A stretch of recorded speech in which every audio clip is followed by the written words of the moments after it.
You're listening now to the Real Estate Lab with Bayut.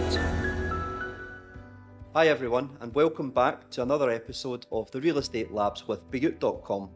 Today's guest is a guy I've known for roughly about 8 years. He started off as a boutique agency and has pivoted through many different markets using very many different strategies. Over the last couple of years, he's become very well known and has expanded his business exponentially. So without further ado, I would like to welcome Mr. Sam McCone. Welcome. Thank you for having me. Not a problem. How's things? Very good. It's good to see you. It's been a while. Yeah, it has been. I suppose we're both quite busy these days. Yeah, well, we both had kids just a few days apart from each other. That's true. So True. Life has changed. It has. It got serious. Yeah. How's the year been for you so far? Good.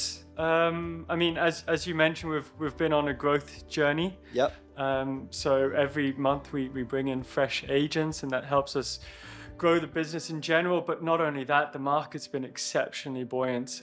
There's so much demand at the moment that it's been a little bit difficult to keep up, right? And that's a good problem to have. A lot of developers launching new projects, buyers wanting to see what's out there. So all in all, it's been a fantastic year, and I don't see it slowing down anytime soon. So just moving on to today's episode, we're going to discuss luxury real estate, living, what's the trends. One of the main questions at the moment, and I could probably already predict the answer, which 90% of real estate agents would answer. What is the next big luxury development that people are talking about that end users or clients or investors shouldn't miss out on at the moment? I think it's probably pretty tough to miss out on it because everyone's talking about it, but it's obviously Palm Jebel Ali. Okay. So it's a development we've known about now for since before the financial crisis, right? But now Nakheel has relaunched it, right? And they've started with the villas and plots on some of the fronts, and obviously that market segment, right? If we focus on Palm Jumeirah, it's been one of the best performing markets in Dubai since COVID. Yeah. I remember that just after COVID happened, I had a client that was looking to buy a garden home on the Palm Jumeirah, and you could pick one up for about 8 million. And these were villas that are almost 20 years old, and you could see the wear and tear. And they had the Palm Jumeirah villas, they have their issues, right? Because they were built at a time when there was a bit of a different focus. But now those same villas are going to cost you about 25 million.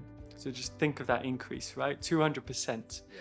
So, and the reason it's gone up is because it's become so difficult to find one. That's at a good price. So as a result, now Nakheel has decided to launch these villas where they have also corrected some of their previous mistakes, right? They've designed the villas in a way which is a lot more appealing to the market. They've given bigger sizes in general. They've lengthened the distance between the fronts so there's a bit more water that you can enjoy. And as a result, they've now launched the first 4 fronts where they sold out. That's the stories you hear of queues. Yep. And just yesterday morning, they launched another 2 fronts and again sold out. So I wish we could say that we were selling a ton of them. We're selling a few, but there's no doubt that the market in general is absorbing these villas. Everyone is on this project. Yeah, I think anyone that's got a buyer. So they start at 18 million. Right, so anyone that's got someone that has expressed some sort of interest at or above that price point is going to be pitching this product because this is a once in a generation kind of launch. Yeah, you don't see this all the time, right? We're talking about something that's at least 2 times the size of Palm Jumeirah. It's a mammoth project with a lot of good beachfront real estate hitting the market. The infrastructure for the Palm Jebel Ali is already there, yeah? It is. They'll be making a few slight adjustments, right? Again, learning from their lessons. So one of the big problems people have with Palm Jumeirah is that the way that it's built, it all comes through the trunk. And then it goes out into the crescent, right? So what you have is these extreme traffic flows that can get quite congested, and it can also take you a very long time to get from the start of the palm to, let's say, the one and only or dream residences, which are on the east and west crescent. So what they've done now is that the crescent itself is independent and you can access it from both sides with bridges. And then the trunk isn't, it's called the spine at the tip of it. It's not actually built to cater towards the crescent. You can't access the crescent. So they're kind of independent of each other, which should ease the traffic flow quite a bit. So the actual island itself is there. You can see it on Google Maps. It's been built. But infrastructure-wise, they will be making some adjustments to it, again, to improve it, having learned their lessons from the Palm Jumeirah. So Sam, let's talk amenities, and especially within the Lux real estate side of things. What innovative technologies are you seeing included within the amenities or within homes these days? So for me, there's two things that developers are focusing on. One is how they can build better communities, and the other is how they can build better houses, right? Or better apartments, penthouses, you name it. I'll touch first on the communities. Because of the influx of people from Europe, from Russia, there's a huge desire for waterfront property. And as a result, we've seen a lot of developers have been jumping on the lagoon bandwagon. Right? So you have Oasis from EMA, which is launched. Again, it's out in the desert. It's next to green community, but you're going to be able to buy waterfront property because they're building a crystal lagoon that will run around the community. District 1 was the first to do this, right? And it's been a massive success. It looks beautiful. You know, in some cases, it looks much nicer than many beaches do around the world. So I think that's been one of the clear moves that developers have been making is instead of golf courses, which has always been the go-to, they're now looking at things like, you know, building these waterfront communities, even if they are out in the desert. And even today, EMA is launching a project called NEMA, which is townhouses, which is in the valley, which is next to the 7 Stadium. So you're talking quite, again, they're going to have a lagoon that's going to run around, and that's for a townhouse product starting at 2.2 million. So it's not only just the luxury market, but they're even looking to do it in the affordable luxury market as well. In terms of the actual properties themselves, there's a huge drive towards sustainability, right? We've seen that demand has come again a lot from European buyers, that when they come from Germany or Sweden, Belgium, France, they expect it, right? They expect that these homes are going to be built in a way where their DIWA bill is not going to be 5,000-6,000 dirhams a month because the heat just comes through, right? So the glass will have like reflected lighting, so it can't pass through as easily. Obviously, smart homes is a really big thing, right? Everything from managing your AC, the lighting, the door, you name it. And then within the luxury market, you always have the extras, right? Where is your kitchen from? What little small sort of features does it have? Maybe a coffee machine that pops out of the counter and you know, can pour you an espresso on an alarm clock time every single day. There's many different things that developers will think of, and even people doing home renovations will think of. And these things do matter, because I think the message that it delivers to the final consumer is that a lot of effort has been put in by the people that are looking to put these products on the market. And it's like when you buy an iPhone, right? You want to see something new and fresh, and that's what they're looking to do. Do you see people moving towards the solar panels and that type of energy? Surprisingly not. It's, or at least I haven't come across it. You know, considering that we live in a place where it's sunny just about every day of the year, I was in Europe this summer and I was staggered by how many solar panels I saw. I don't know if it's because a lot of the houses in Dubai are built in a way where we don't have to worry about rain. So, you know, we don't actually see the roofs. There are some developers that have put them in. I've spoke with some companies that are out there looking to supply it, but they'll knock on our door once or twice to try and get us to kind of sell it to our clients, and I've not really heard much back from them. So I don't actually think that the uptake has been that great. Why that is, maybe, you know, there's been other ways that people have been able to control their electricity bills. Maybe people don't feel the pain as much as they maybe do in places like the UK. I don't know, but I haven't actually seen it been such a big thing here. It's quite surprising. I know is it Sustainable City? I believe they were built with the solar panels.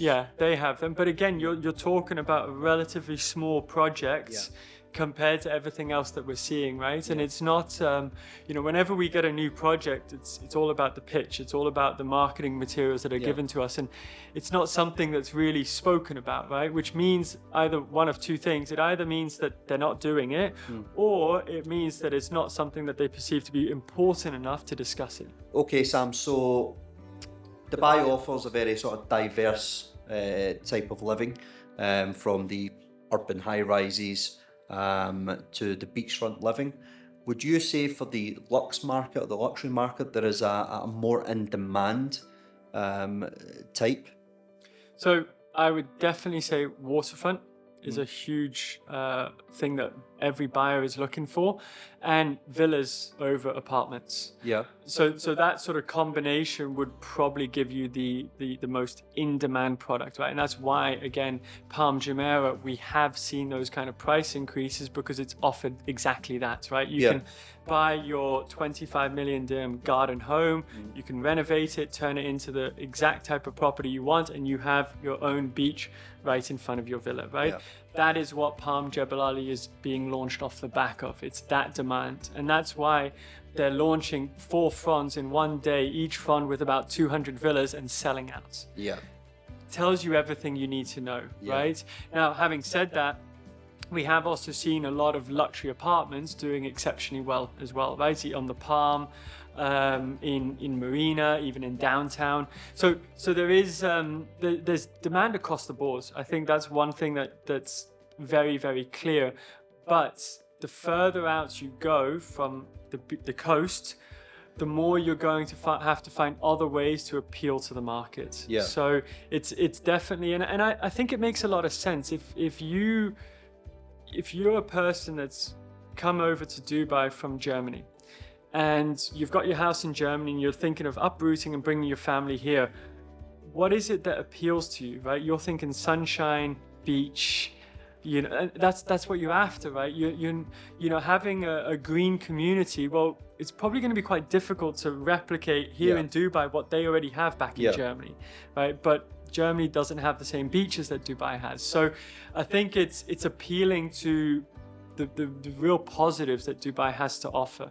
And so that's definitely where we're seeing the most demand. So we hear a lot of comparisons between Dubai and other sort of global cities in the world. What would you say separates Dubai from the other luxury cities at the moment? For me, it's opportunity. I really believe this. I think Dubai today is going through what New York went through 100 years ago in the 20s. This is Dubai's time. I've because my father's a pilot, because my brother is a pilot now, I'm very fortunate I get cheap tickets, right? So I get to travel quite a bit. Right. And I've been to all these places, and when I go to these cities, I'm actually really not interested in doing all the typical sightseeing. What I love to do is just walking around and getting a sense of each different city. And there is something different about the energy in Dubai than there is in these other places. And I think it's really because everyone that's here in Dubai is looking to make a better life for themselves.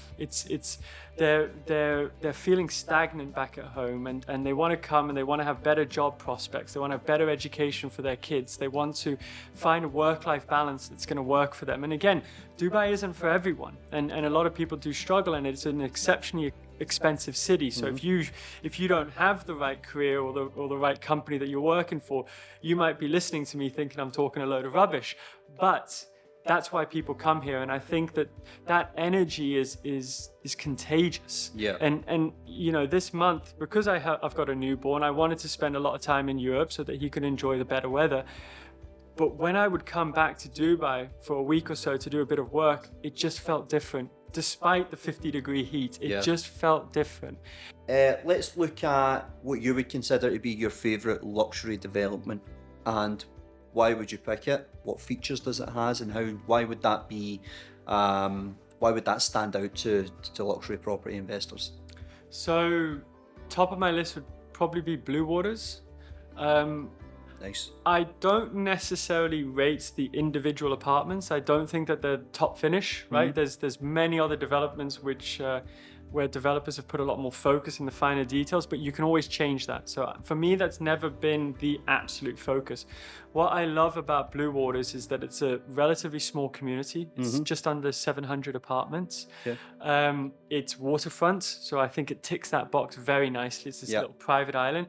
It has amazing access. That's something that can't be underrated. Like, if you want to get into Marina, if you pick the wrong tower, you could spend a lot of time in traffic. With Blue Waters, you're straight off Sheikh Zayed Road, you're straight into an underground parking and straight up to your apartment. It couldn't be easier. They've done such a great job in that sense.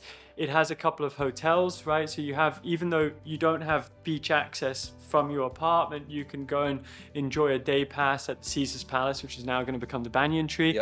So, and then if you do want to go to a nice restaurant, there's obviously plenty of options on the island itself. Or you can cross a bridge and you're straight in JBR and you can enjoy everything that JBR has to offer. So for me, it ticks so many boxes, and it's not surprising that it's been one of the developments that's done so exceptionally well over the last couple of years. I do think it's quite expensive now, right? I do think 7.5, 8, 9 million for a 2-bedroom apartment is a lot of money, but again, that's the market dictates these things, right? So it's clear that a lot of people are thinking like I'm thinking, just they have a lot more money than I have, so they can buy it. Okay, Sam, we're going to play a quick game of true or false, okay? Because that's what we love to do here, is play games on my podcast. I've got a list of 5 questions here. Once I ask you the question, you can present the answer with one of your stick things, okay? Okay, Sam. There is a luxury property in Dubai that has its own private beach. True or false? True. That's on true. The Palm, you could get a villa with a private beach.